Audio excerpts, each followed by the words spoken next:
about that economy, eh? What's going on with that? And then they'll say, well, actually, I know exactly what's going on with that. And they'll go on to display a level of detail that you hadn't even considered.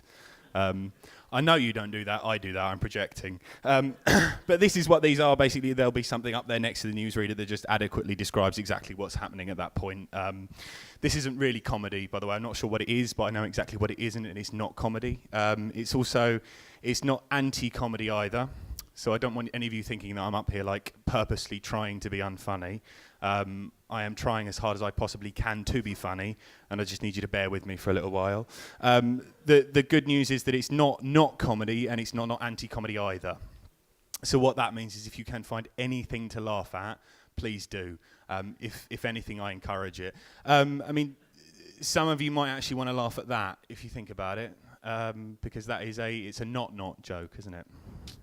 Yeah, so all it is really is just some things like this. This is a thing. The thing that this thing is, what this thing clearly is this is what the inside of a pomegranate looks like. I think you'll agree that I've got the right colours and shapes there. That's exactly what the inside of a pomegranate looks like, and that is what it feels like. Yeah, it's bad, isn't it, right? And not just because the pomegranate is small, like sort of too small, it's also because the pomegranate is inherently scary.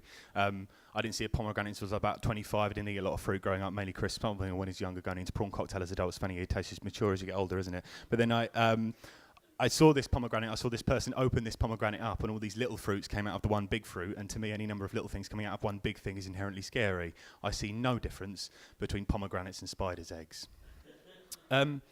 I do worry that this isn't very accessible. Like, this might not be the best way to start for an afternoon gig, so I do have accessible material if you want accessible material. I think you'll find that's very accessible. Cues, we all hate cues. I'm sure I hate cues. You're probably sitting there thinking, well, I wonder if Tom hates cues for the same reason that I hate cues. Well, I might surprise you, because the reason that I hate cues is too long. Too long. There are too many letters there for what is essentially a monosyllabic word. You could easily spell it like that, and no one would be any the wiser. I'll go one further than that. You could spell it like that, or like that if you're American. But there's one further step you can take there. I think the absolute purest spelling of the word Q would be that. I know that it's the same amount of letters, but it's the same letter repeated, so there is an economy there. And I know what you're going to say to that. You're going to say, well, actually, there's two different definitions of the word Q. That's why we have the two different spellings, so we can differentiate between the two of them. Well, what I would say to that is you can easily push those two things together and form a Venn diagram to describe the two different types of Q. Yeah, you're right. That's essentially flawed logic. Yeah, because there's no way that you could use that to describe two different types of Q. Like, say there's a Q in Sainsbury's there and a music Q there. I have no idea what goes in the middle. That's just some lines drawn on a pig.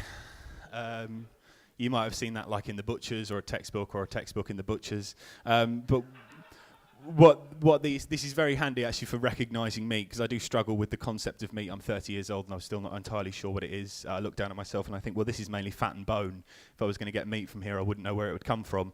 But what meat is, the part that meat is actually it's that bit. It's anything there. If it's on a pig, it's meat. If it's on me, it's not meat. That's the way it works.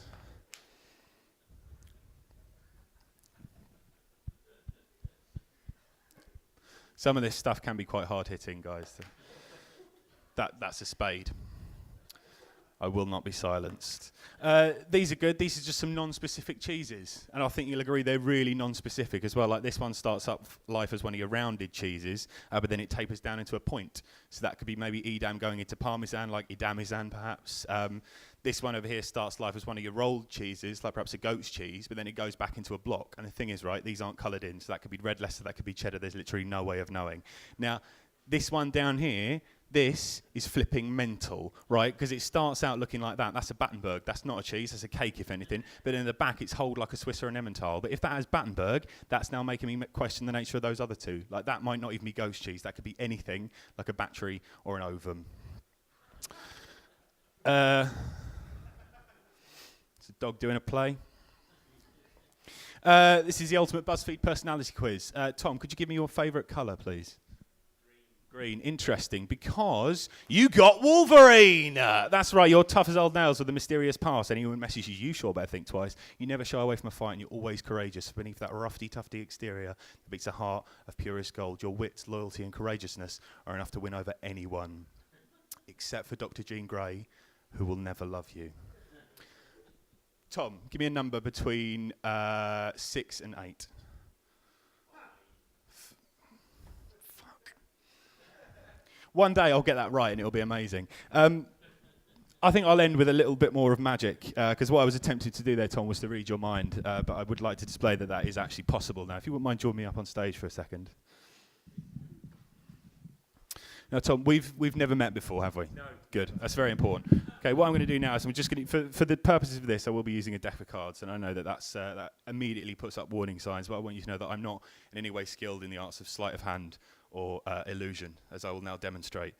So, Tom, what I'm going to do is just an ordinary deck of cards, and I'm going to riffle through the deck like this. I want you to tell me when to stop, okay? Stop. You there? You happy with that? Yeah. You sure? Good. Okay, if you'd like to take the card that you stopped at, don't look at it yet. Just hold it on your chest. And using the power of my mind alone, I will tell you which card you have selected. Tom, the card that you have taken will be the 7 of tits. Could you look at the card, please? Please show it to the audience. Thank you. Thank you very much, Tom. Cheers. You've been marvellous. Have a good evening.